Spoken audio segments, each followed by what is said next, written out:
जाएंगे टाइम से।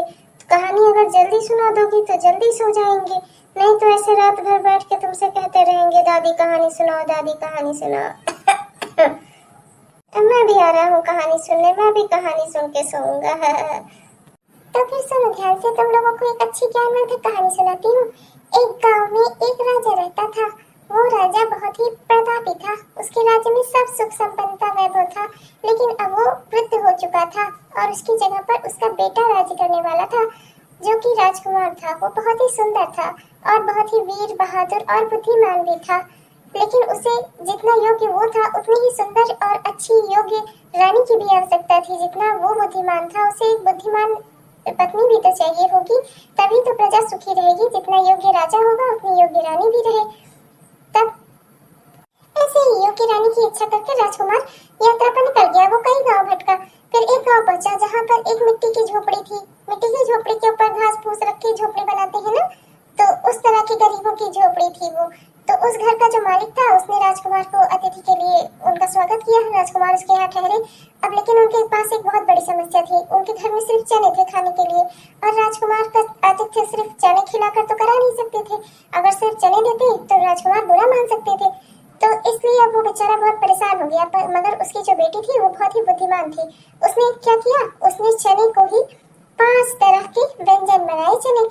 चने से उसने दाल बनाई, बेसन से उसने रोटियां बनाई, बेसन का हलवा बनाया, लड्डू बनाया, गट्टे की सब्जी बनाई।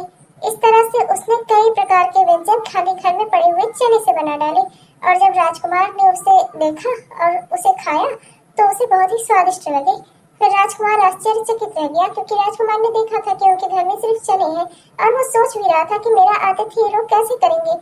ये देखने के लिए तो वो उनके घर पर रुका था, लेकिन वाकई वो लड़की बहुत ही बुद्धिमान निकली। उसकी बुद्धि से प्रभावित होकर राजकुमार ने उससे शादी कर ली, और इस तरह से राज्य को एक बुद्धिमान नई रानी मिल गई है। तो बताओ बच्चे, तुम्हें कैसी लगी कहानी? अरे सोनू, मुस्कान, तुम दोनों यहाँ बैठे हो? इतना देर हो गई, अभी तुम सोए नहीं? सुबह तुम लोग स्कूल कैसे जाओगे? क्यों जाकर टाइम से नहीं सोते हो? रोज रोज यहाँ आकर कहानी क्यों सुनते हो? क्या रखा है इन कहानियों में? चलो निकलो, उठो यहाँ से, वरना अभी एक एक को लगाती हूँ 2-2 थप्पड़। चलो उठो। अरे बहू, जाने दो, वो लोग ज्ञानवर्धक कहानी सुनते हैं, उन्हें अच्छा लगता है। और तुम्हारी मम्मी जी ने ज्यादा टाइम भी नहीं लिया, बस 5 मिनट में उन लोगों को एक अच्छी कहानी सुना दी। अब सुनकर वो बच्चे ज्ञान प्राप्त करेंगे और जल्दी आराम से सो भी जाएंगे। बेटा तुम गुस्सा मत करो। चाहते हो तुम लोग यहाँ से, मैं लगाऊं 2-2 थप्पड़ तुम लोग को? चलो निकलो यहाँ से। अरे मम्मी, हमें कहानी अच्छी लगती है, आप तो कहानी हमें सुनाती नहीं। आपके पास तो दिन भर हमारे लिए समय नहीं होता। दादी हमें रोज स्कूल के लिए तैयार करे, हमारे लिए टिफिन तैयार करे, हमें अच्छी अच्छी कहानियाँ सुनाए, तो हम रात को भी उनसे 2 कहानी सुनने चले आते हैं। तो इसमें बुराई क्या है? सुनकर हम सो ही जाते हैं मम्मी। और आज तक कभी भी हम स्कूल के लिए लेट नहीं हुए, फिर भी आप क्यों गुस्सा करती हो? जाने दो ना मम्मी। अच्छा आप गुस्सा मत करो, मैं दोनों जा रहे हैं, हम दोनों जा रहे हैं। चलो चलो मुस्कान, चलो। हाँ, अब तुम लोग जवाब देना भी सीख लो। यही सिखा रहे हैं तुम्हारे दादा दादी तुम्हें, यही सिखा रहे हैं ये लोग।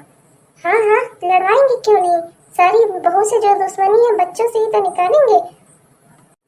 देखो मम्मी जी, आप मेरे बच्चों को तैयार करती हो, स्कूल के लिए टिफिन देती हो, वो सब आपका काम है। जो घर में रहता है वो घर की थोड़ी जिम्मेदारियां उठा ले, तो इसमें कोई बुरी बात नहीं है। पर आप मेरे बच्चों को उल्टा सीधा कुछ सिखाया मत करो, और ये कहानी वहानी सुनाने वाला सिलसिला छोड़ो। क्या आप उन लोग को हरदम अपने से चिपका कर रखती हो? हाँ, वो लोग की अपनी लाइफ है, उनको अपना जीने दो, अपना खुद से सीखने दो। हरदम अपने आप से लगा कर रखती हो, हरदम कुछ ना कुछ सिखाती रहती हो। अब ये सब नहीं चलेगा, ये सब बंद कर दो आप लोग। हाँ, नहीं तो पूरा दिमाग खराब हो गया। इतना रोज रोज इनसे कहती हूँ, पर इनके अंदर कोई सुनवाई है नहीं। आने दो, आज इनको मैं ठीक से समझाती हूँ।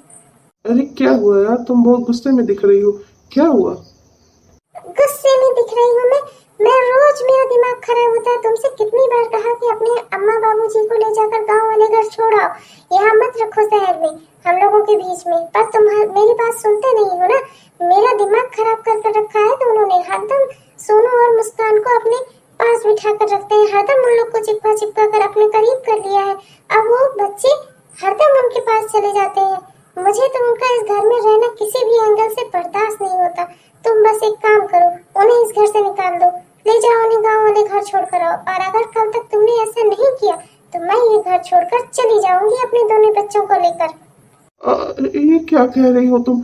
अरे मेरे मम्मी पापा है, मैं उन्हें गांव में अकेले बढ़ने के लिए छोड़ाऊं? अरे यहाँ रहते हैं, कम से कम आपके आगे रहते हैं, तुम्हारा कितना काम कर देते हैं। बाबूजी तुम्हारे घर का सामान ले आते हैं, कितना सारा सामान तुम उनसे मंगाती हो वो ले लेकर आते हैं। और मम्मी जी घर में कितना काम करवा लेती हैं। सब तुम कैसे अकेले मैनेज करोगी? कम से कम इस बात का तो सोचो।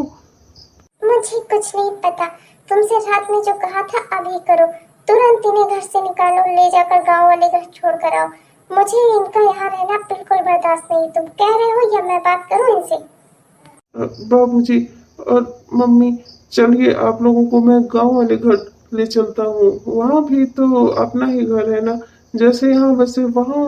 यहाँ बच्चे बिगड़ रहे हैं आप लोग के साथ रहकर, तो इसलिए आप लोग का वहीं रहना ठीक है। चलिए आप लोग। अरे बेटा, हमसे कोई गलती हुई है क्या? तुम लोग हमें यहाँ से निकाल रहे हो? अरे इस बुढ़ापे में बेटा बेटी पोता पोती सबका मुंह देखते रहते थे तो लगता था कि 2-4 साल ज्यादा जी लेंगे। ऐसा मत करो हमारे साथ बेटा। अरे चलो बंटी की मम्मी, जब बंटी नहीं चाहता कि हम सब उसके साथ रहें तो जबरदस्ती क्यों करती हो? हम लोग तो यही चाहते हैं ना कि हमारे बेटा बहू पोता पोती सब खुश रहें। अगर ये हमारे यहाँ न रहने से खुश रहते हैं तो कोई बात नहीं, चलो हम अपने गांव वाले घर चलते हैं। आधा जीवन हमारा वहाँ गुजरा है तो क्या आधा और नहीं बीत जाएगा? रहने दो इन लोगों को यहाँ पर, सुखी से रहने दो। चलो बना टली मेरी, कितने समय से तुमसे कह रही थी लेकिन तुम्हारे अंदर सुनवाई हो तब ना, नहीं तो आज से ये काम 2 साल पहले ही हो गया होता। इनको झेलते झेलते तो मेरा दिमाग खराब हो गया था। ये बुढ़ाऊ हरदम बैठ के यहाँ वहाँ खांसते रहते थे। और ये अम्मा जी टुसुक टुसुक कहीं इधर चले कहीं इधर चले। हाँ थोड़ा बहुत काम कर देती थी पर मुझे उससे सबसे कोई लेना देना नहीं है। काम में के लिए मैं नौकरानी लगा लूंगी। हाँ नहीं तो अरे अब तुम्हें क्या हुआ? हमारी बला टली, इतनी खुशी की बात है। चलो अब घर में पार्टी करते हैं, बाहर से कुछ खाना मंगाओ बढ़िया। उसके बाद कल शॉपिंग के लिए भी ले चलो मुझे, कुछ नए नए कपड़े खरीदूं मैं। खुशी के दिन आए मेरे, गई मेरी सास ससुर। दादी कहाँ है? आज हमें लेने स्कूल से कोई नहीं आया। नहीं तो दादी चौराहे पर ही खड़ी मिलती थी, हम लोग को यहाँ टॉफी बिस्कुट दिलाकर लेकर आती थी साथ में। कहाँ है दादी? अरे बेटा ये तुम्हारा घर है, जैसे चाहो वैसे जियो, जो मन करे खाओ पियो। क्या तुम लोग दादा दादी कर रहे हो? गए वो जहाँ उनको जाना था। अब तुम लोग खुशी से अपना कमरा अपना घर सब कुछ एंजॉय करो और भूल जाओ उनको। मतलब दादा हमको छोड़कर चले गए, दादी हमको छोड़कर चली गई। वो ऐसा कैसे कर सकते हैं? उन्होंने हमसे बताया भी नहीं। अरे डॉक्टर साहब देखिए ना मेरे बेटे को क्या हो गया है। 10 दिन हो गए इसका बुखार उतर ही नहीं रहा है। ये हरदम एकदम इसका खाना पीना बंद हो गया है। मैं बहुत परेशान हूँ डॉक्टर साहब, मैं अपने बेटे को ऐसी हालत में नहीं देख सकती, प्लीज कुछ कीजिए। आपके बेटे को कोई अंदरूनी दुख है, अब इसका कारण क्या है ये तो आप ही लोग जान सकते हो। आप इसे अगर इसे ठीक करना है तो आप लोगों को इसे खुश करना होगा। अब ये जो चाहता है वो काम कर दीजिए, अगर आप लोगों को करने की बस में हो तो। नहीं तो मैं दवाइयाँ दे रहा हूँ लेकिन दवाइयाँ कब तक फायदा करेंगी इसकी कोई गारंटी नहीं है मेरी।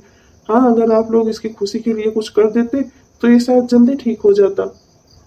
समझ में आ गया मेरे, ये सब मेरी गलती है। मेरे बच्चे मेरी वजह से दुखी और बीमार हो गए। मैं भी अब घर में जितना मैंने सोचा था उतना आराम मुझे अब महसूस नहीं हो रहा।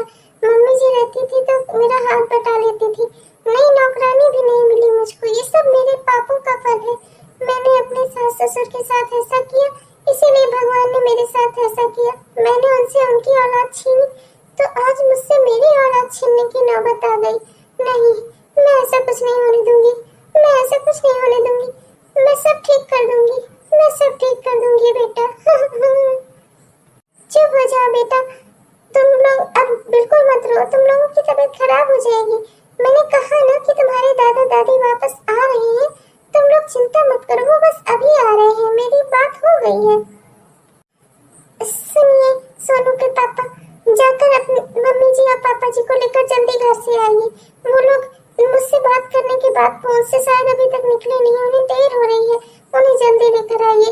उनके बिना मेरे बच्चे कितने परेशान हैं, जल्दी लेकर आइए उन्हें, जल्दी चाहिए। हाँ मैं बस अभी लाता हूँ। लो बच्चों, तुम्हारी दादी आ गई।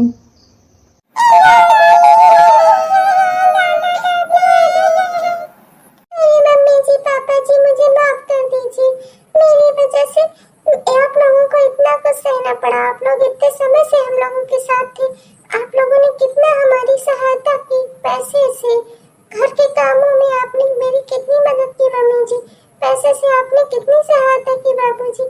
पर फिर भी मैं आप लोगों को इस घर में देखना नहीं चाहती थी। आप लोग इतने अच्छे मम्मी पापा हैं, आप लोग मेरे मम्मी पापा जैसे बनकर रहना चाहते थे।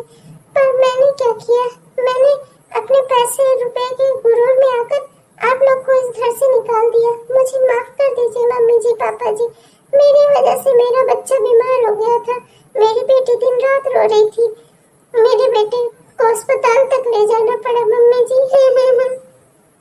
अरे बहू तुम अब रो मत, सब ठीक हो जाएगा, मैं आ गई हूँ ना, तुम चिंता मत करो, सब ठीक हो जाएगा। मम्मी जी वादा करिए आप ये घर छोड़कर कभी नहीं जाएंगी। आप मेरी मम्मी हैं, मैं आपको अपनी मम्मी की तरह रखूंगी, पापा जी को अपने पापा की तरह रखूंगी। आप दोनों को अब इस घर से कोई नहीं जाने को कहेगा, आप दोनों इस घर से कहीं नहीं जाएंगे, ये घर आपका है। अरे हाँ बहू, हम कहीं नहीं जा रहे हैं, तो बिल्कुल फिक्र मत कर, अब हम सब यहीं रहेंगे, अब मेरा परिवार पूरा हो गया। अब मुझे लग रहा है कि मैं 2-4 क्या 10-12 साल ज्यादा जीऊंगी। हाँ तो भाइयों और बहनों, आपने हमारा वीडियो पूरा देखा, इसके लिए आपका बहुत बहुत धन्यवाद। अगर आपको ये अच्छा लगा तो लाइक करना मत भूलना, और हाँ हमारे वीडियो को शेयर भी करना अपने दोस्तों के साथ, और अपने प्यारे प्यारे कमेंट्स भी लिखना, और हमारे चैनल को सब्सक्राइब तो जरूर कर लेना। तब तक के लिए चलती हूँ, मिलती हूँ आपको अगले एपिसोड में, तब तक के लिए बाय बाय।